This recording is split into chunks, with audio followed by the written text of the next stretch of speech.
ఎందుకంటే అంటే మీరు కుమ్మక్కైపోయారు ఏమన్నా? సో ఇటువంటి అనుమానాలు ఎన్నో ఉన్నాయి. మీరు సానుభూతి కోసం ట్రై చేస్తున్నారు. ప్రజలు సానుభూతి కోసం ఏమి ట్రాప్ లో ఏం పడరు. అది చరిత్ర దానికి సాక్షిపోతాం. మీరు ఎంత ప్రయత్నించారో వాస్తవాలు ప్రజలు గ్రహిస్తా అని చెప్పి తెలియజేసుకున్నాను బ్రహ్మనాయుడు గారు. రైట్. ఏంటి చిన్నప్పటి గారు, గతంలో చంద్రబాబు నాయుడు గారి మీద దాడి జరిగిన పరిస్థితుల్లో, రాళ్ల దాడి జరిగిన పరిస్థితుల్లో వైఎస్ఆర్ కాంగ్రెస్ పార్టీ చెందిన మంత్రులు, ఎమ్మెల్యేలు అందరూ కూడా పెద్ద ఎత్తున ఆయనే కావాలని దాడి చేయించుకున్నాడు, ఆయన మీద ఎవరు చేస్తాడు, ఎవరికి అవసరం ఉంటుందని చెప్పేసి గతంలో మాట్లాడి ఏవైతున్నా ఇప్పుడు దాసరి కిరణ్ గారు చూపించారు. ఇప్పుడు జగన్మోహన్ రెడ్డి గారికి జరిగినటువంటి ఈ దాడి దీని మీద ప్రతిపక్షాలు అలా మాట్లాడడం ఆశ్చర్యం ఏముంది? సార్ బ్రహ్మనాయుడు గారు, మీరు కూడా అలా మాట్లాడితే ఇంకా మేము చేయగలిగేది ఏం లేదు.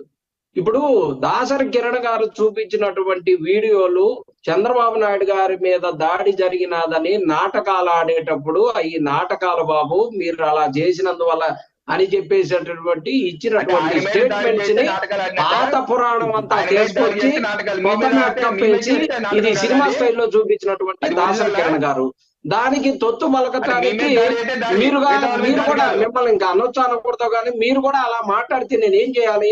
అదిగో బీజేపీ వాళ్ళు చెప్పారు, బీజేపీ వాళ్ళు ఆ పాత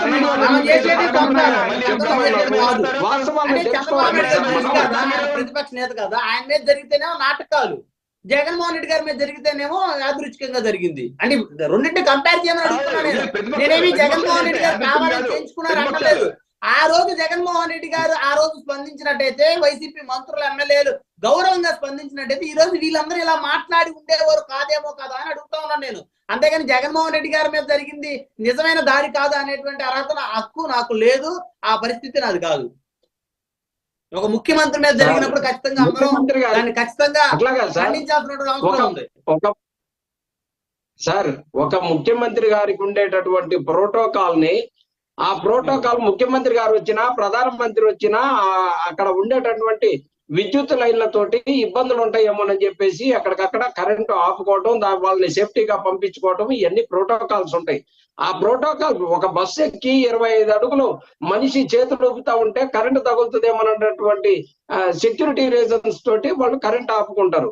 దాన్ని కూడా రాజకీయం చేసి దాన్ని అంటే ఇంకా అలా కాకపోతే ఇలా ప్రమాదవశాత్తు జగన్మోహన్ రెడ్డి గారు కరెంట్ షాక్ కొట్టిందని జరగాలని ఏమైనా కోరికుందేమో మరి నాకు తెలియదు. వాళ్ళు జనసేన వాళ్ళు దానికి కరెంటు తీసేశారు, కావాలని తీసేశారు అని చెప్పేసి రకరకాలుగా మాట్లాడుతూ ఉన్నారు. ఇవేమి స్పాంజ్ గులకరాళ్లతోటి సినిమాల్లో నటించేటప్పుడు వాడుకునేటటువంటి రాళ్ళు కాదండి అవి. అది షార్ప్ షూటర్స్ తోటి కావాలని చెప్పించినటువంటిది.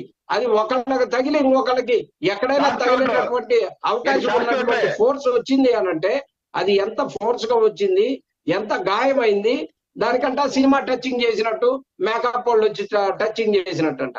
జరిగినటువంటి దాడి జరగగానే ఒక్కసారి కన్ఫ్యూజ్ అయిపోయి అసలు ఎవరికి ఏమీ అర్థం కాని పరిస్థితి. సెక్యూరిటీ వాళ్ళు కూడా అసలు రాయి తగిలిందా లేకపోతే ఇంకోటి తగిలిందా అనేది అర్థం కావాలి కదా సార్. దాని ఏదో చేపట్టుకున్నారు ఇట్లా. దానికి సంబంధించినటువంటి దాన్ని కూడా అర్థం చేసుకోలేక ఏది పడితే అది మాట్లాడి, నోరుంది కదా అని చెప్పేసి మాట్లాడి, ప్రతిపక్షాలు కదా అని మాట్లాడితే ప్రతిపక్షాలకి తగిన బుద్ధి చెబుతారు. మేము సానుభూతి కోసం మేము ఇది చేసుకోవాల్సిన పని సార్. మేము 151 సీట్లు గురించి ప్రజలకు కావాల్సినంత సేవ చేసి ఈ రోజు ఓట్లు అడుగుతా ఉంటే ప్రజలు జగన్మోహన్ రెడ్డికి జయజయకుతా ఉంటే మీరు చూడలేక జగన్మోహన్ రెడ్డిని అంతమొందించడానికి కావాల్సిన కుట్ర చేసినటువంటి ఈ బీజేపీ, జనసేన, తెలుగుదేశం అండి ఇది. సార్ అలా చిన్నప్పటి గారు ముఖ్యమంత్రిని, పార్టీ అధినేతను అంతమొందించాలనేటువంటి పరిస్థితి, ఆలోచన ఈ తెలుగు రాష్ట్రాల్లో అయితే రాదు. ఇందాక నేను ఇంట్రడక్షన్ లో కూడా చెప్పాను, మహా అయితే ఒక అధికారం పరిస్థితి ఈ రోజుల్లో లేదు. ప్రతిపక్ష నేత ఎలా పడితే అలా మాట్లాడి ఒంగో పెడతానని, కూర్చోబెడతానని ఆయన మాట్లాడటం, చంద్రబాబు నాయుడు గారు వాళ్ళు తీసుకొని కొట్టండి చెప్పేసి ఆయన మాట్లాడటం, ఈ బీజేపీ వాళ్ళేమో ఇవన్నీ చూపిస్తా ఉండటం. ఎంత ప్రేమికులైనప్పటికీ కూడా బీజేపీ వాళ్ళని నివారించుకోవాలి. ఎవరికి వాళ్ళు కంట్రోల్లో ఉండి కార్యకర్తలను రెచ్చగొట్టకుండా మంచి మాటలతోటి ప్రజలకు మంచి చేయాలని చెప్పుకొని రాజకీయం చేయాల్సినటువంటి పరిస్థితుల నుంచి కక్షపూరితమైనటువంటి, కుట్రపూరితమైనటువంటి రాజకీయాల వైపు ఈ కూటమి జరుగుతా ఉంది. ఇది ప్రజలందరూ కూడా జగన్మోహన్ రెడ్డిని కాపాడుకుంటారు, ప్రజలే మళ్ళీ ముఖ్యమంత్రిని చేస్తారు. కూటమి అధికారంలోకి వస్తే జగన్మోహన్ రెడ్డి గారి మీద దాడి చేసిన వ్యక్తులను ఖచ్చితంగా పట్టుకొని శిక్షిస్తామంటున్నారు జనసేన వాళ్ళు. సార్, కూటమి అధికారంలోకి వచ్చేది లేదు, వాళ్ళు శిక్షించేది లేదు. దానికి కావాల్సినటువంటి డిపార్ట్మెంట్స్ ఉన్నాయి, దానికి సంబంధించినటువంటి పోలీస్ డిపార్ట్మెంట్ వాళ్ళకి కావాల్సినటువంటి ఎవిడెన్స్ అంతా కూడా సేకరిస్తారు. ఖచ్చితంగా ప్రతి ఒక్కళ్ళని కూడా విచారించి దానికి సంబంధించినటువంటి దాని వెనకాల ఉన్నటువంటి ఎక్కడెక్కడి నుంచి ఎవరిని తీసుకొచ్చారు, ఎక్కడెక్కడ వాళ్ళని నించోబెట్టారు, ఎలా దాడి చేశారు, ప్రతిదీ కూడా వివరిస్తారు. ఖచ్చితంగా రాబోయే రోజుల్లో దాని వెనకాల ఉన్నటువంటి బడాబాబులు, దాని వెనకాల ఉన్నటువంటి యాక్టర్స్ అందరూ కూడా బయటకు వస్తారు సార్. ఖచ్చితంగా మీ ముందు, ప్రజల ముందు ఆ దోషుల్ని నిలబెట్టి తీరుతారు పోలీసులు.